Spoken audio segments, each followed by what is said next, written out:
जय माता दी। मेरे सभी प्यारे दोस्तों, मैं लक्ष्मी शर्मा बड़ों को चरण स्पर्श, छोटों को प्यार और बराबर वालों को दिल से नमस्कार करती हूँ।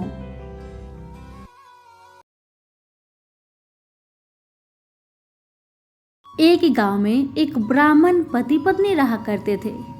वे लोग बहुत ही गरीब थे। उनके 5 बेटे थे। उन 5 बेटों के भी बच्चे थे। उनका परिवार काफी बड़ा था। 5 बेटे मंदिर में पूजा किया करते थे और उन्हें जो दक्षिणा मिलता उसे सभी इकट्ठा कर अपना घर चलाते थे। बेटों की तरह बहुएं भी अपने सास ससुर का बहुत सेवा करती थी। ऐसे ही कई साल बीत गए। एक दिन उनके बहुओं को अपने माता पिता की याद आई। गरीबी के कारण अब तक शादी के बाद भी अपने माता पिता से मुलाकात नहीं हो सका था। उसके सास ससुर ने उन्हें जाने की अनुमति दे दी। ब्राह्मण सोचने लगा कि आज अगर हमारे पास धन होता तो उनको खाली हाथ मैं कभी जाने नहीं देता। कितना लाचार और बेबस है हम कि अपने बच्चों के लिए कुछ नहीं कर पा रहे। वे लोग कुछ दिनों के लिए अपने मायके चले गए। ब्राह्मण के पास एक जमीन भी थी जिसमें उन्होंने धान रोपा हुआ था, पर उनका किस्मत खराब था क्योंकि उनके फसलों को छोड़कर सारे लोगों के खेतों में अच्छी फसल हुई थी। उस परिवार की एक दूसरे के प्रति प्यार और श्रद्धा भक्ति देखकर लक्ष्मी देवी की उन पर कृपा दृष्टि हुई। लक्ष्मी माता अपने हाथों में सूप लिए उनके खेतों से गुजरी। जैसे जैसे लक्ष्मी माता आगे बढ़ती गई वैसे वैसे ब्राह्मण का खेत भी फसलों से लहलहा उठा। इस कारण लक्ष्मी माता के पूरे साड़ी में धान भूसा फंस गया। उन्होंने एक 16 साल की कन्या का वेश बनाया और दौड़ते हुए उस ब्राह्मण के घर पहुंची। पति पत्नी उस समय चिंता में डूबे हुए थे। लक्ष्मी माँ बोली, बाबा मुझे बचा लीजिए। बाबा, ब्राह्मण ने पूछा कि बेटी तुम कौन हो? उसने कहा, मेरा नाम लक्ष्मी है, मैं पास के ही गांव में रहती हूँ। ब्राह्मण ने फिर पूछा, तुम्हारी ऐसी हालत क्यों हो गई है? पूरे कपड़ों में धान और भूसा लग गया है। लक्ष्मी ने बताया कि मैं अपने मौसी के घर जा रही थी तो रास्ते में चोरों ने मेरा पीछा किया। मैं बचते छुपते यहाँ तक पहुँची हूँ। ब्राह्मण ने कहा, बेटी तुम चिंता मत करो, चोर यहाँ नहीं आएंगे। तुम्हें बहुत भूख लगी होगी, हम अभी तुम्हारे लिए कुछ खाने के लिए लाते हैं। उनके घर कुछ खास खाने के लिए नहीं था, सिर्फ थोड़ा सा चिवड़ा और गुड़ था। उन्होंने उससे कहा, हमारे पास बस इतना ही है, इसे ही तुम खा लो। लक्ष्मी बोली, आपका बहुत धन्यवाद मुझे भोजन देने के लिए। भेष रूपी माँ लक्ष्मी ने उस पोहा और गुड़ को भोजन रूप में ग्रहण किया। ब्राह्मण पति पत्नी ने उसे सोने के लिए अपना कमरा दिया और स्वयं आंगन में खटिया बिछाकर सो गए। उन्होंने अपने बहू बेटों को जगाना उचित नहीं समझा। सुबह हो गई जब बड़ा बेटा मंदिर पूजा के लिए निकला तो उसने मार्ग में जाते समय अपने खेत को लहलहाते देखा तो खुशी से फूले नहीं समाया। वह तुरंत ही घर दौड़ाया और अपने माता पिता से कहा कि चमत्कार हो गया माँ, चमत्कार हो गया। हमारा खेत फसलों से लद चुका है। सभी बहुत आश्चर्य में पड़ गए कि अचानक ये कैसे हो गया, सूखा खेत कैसे फसलों से लद गया। पति पत्नी सोचने लगे कि शायद माँ लक्ष्मी की कृपा हम पर पड़ी है। यही सोचकर सभी माँ लक्ष्मी को कोटि कोटि प्रणाम करते हैं, माता रानी को बहुत बहुत धन्यवाद करते हैं।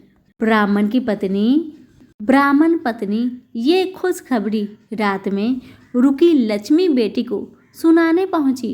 जैसे ही उसने दरवाज़ा खोला, उसने पूरे कमरे में सोने चांदी हीरे मोती भरा पाया, पर लक्ष्मी बेटी नहीं थी।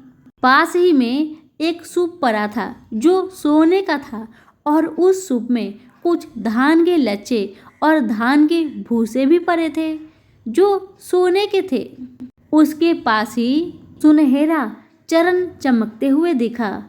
उसे यह देखते ही समझने में देर नहीं लगी कि बेटी लक्ष्मी ही वास्तविक में लक्ष्मी माता थी। पत्नी दौड़ती हुई आई और सभी को बताने लगी, माँ लक्ष्मी स्वयं हमारे घर पधारी थी और हमारी गरीबी मिटा गई। यह सुनकर सभी देवी के चरण स्पर्श करने पहुँचे और उन्हें धन्यवाद करने लगे। तभी आगे का जीवन बड़े ही आराम के साथ गुजारे और सभी लोग मिलकर माता लक्ष्मी की पूजन बड़े ही धूमधाम से करने लगे। हे लक्ष्मी माता, जैसे आपने गरीब परिवार पर अपनी कृपा बनाई, वैसे ही कहानी कहने वाले, सुनने वाले, हुक्कारे भरने वाले सभी पर अपनी कृपा बरसाना। तो सभी प्रेम से बोलिए, लक्ष्मी माता की जय हो। धन्यवाद। एक गांव में एक बड़े ही धनवान सेठ रहते थे और सेठ जी विष्णु भगवान के परम भक्त भी थे और इसके साथ ही हमेशा सच बोला करते थे। एक बार जब विष्णु भगवान सेठ जी की प्रशंसा कर रहे थे तो तभी माँ लक्ष्मी ने कहा, स्वामी आप इस सेठ की इतनी प्रशंसा क्यों करते हैं? क्यों ना आज इसकी परीक्षा ली जाए और जाना जाए कि क्या ये सचमुच इसके लायक है भी या नहीं। विष्णु भगवान बोले, ठीक है। और इसके साथ ही भगवान माता लक्ष्मी से कहे, अभी सेठ जी गहरी नींद में सो रहे हैं, आप उसके सपने में जाए और उसकी परीक्षा ले ले।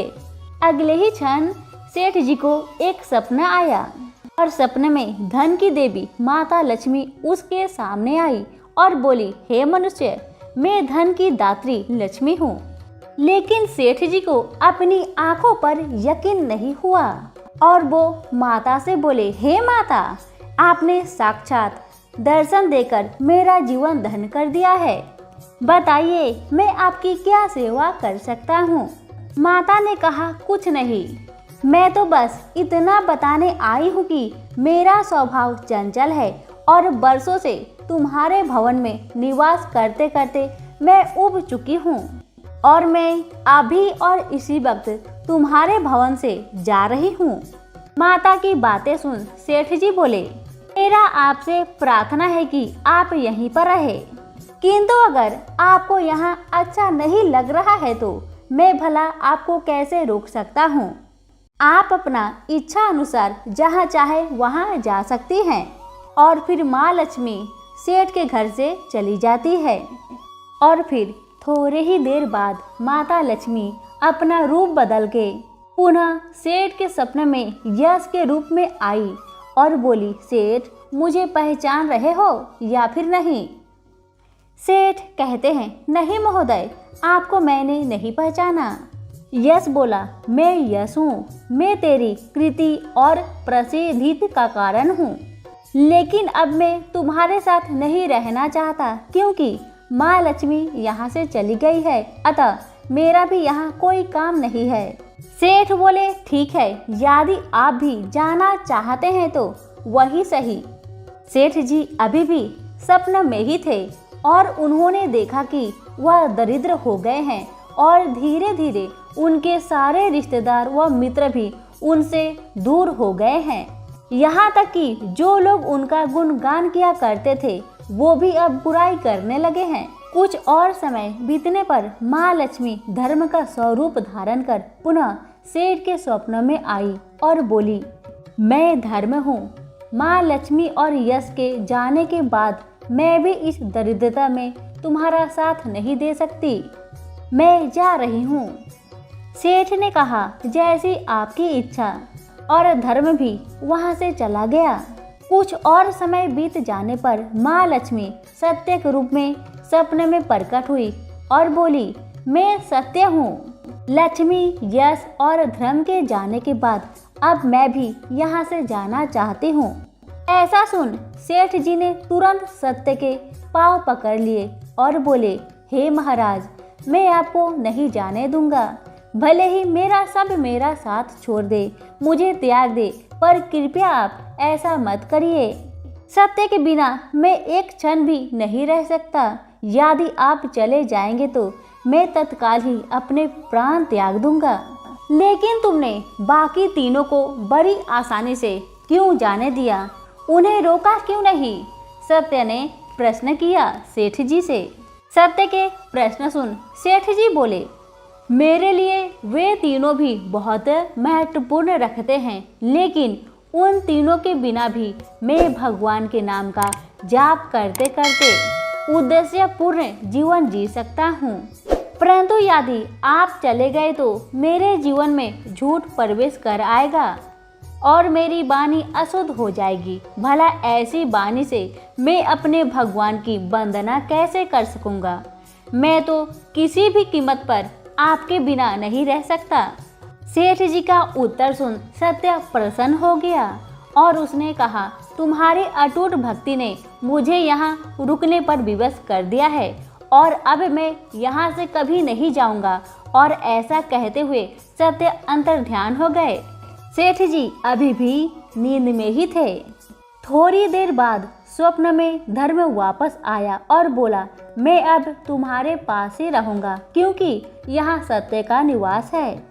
सेठ जी ने प्रसन्नता पूर्वक धर्म का स्वागत किया।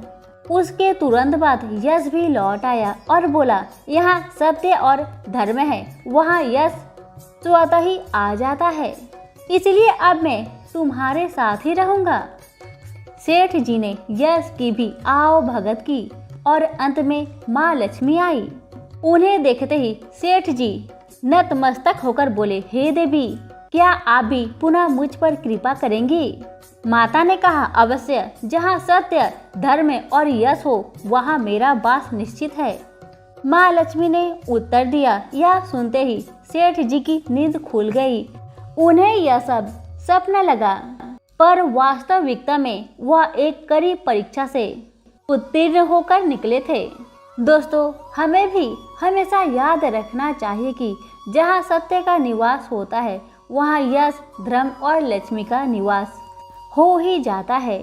सत्य है तो सिद्धि, पर सिद्धि और समृद्धि है। हमारी आज की कथा यहीं पर समाप्त होती है। पसंद आने पर लाइक शेयर जरूर कीजिएगा। धन्यवाद।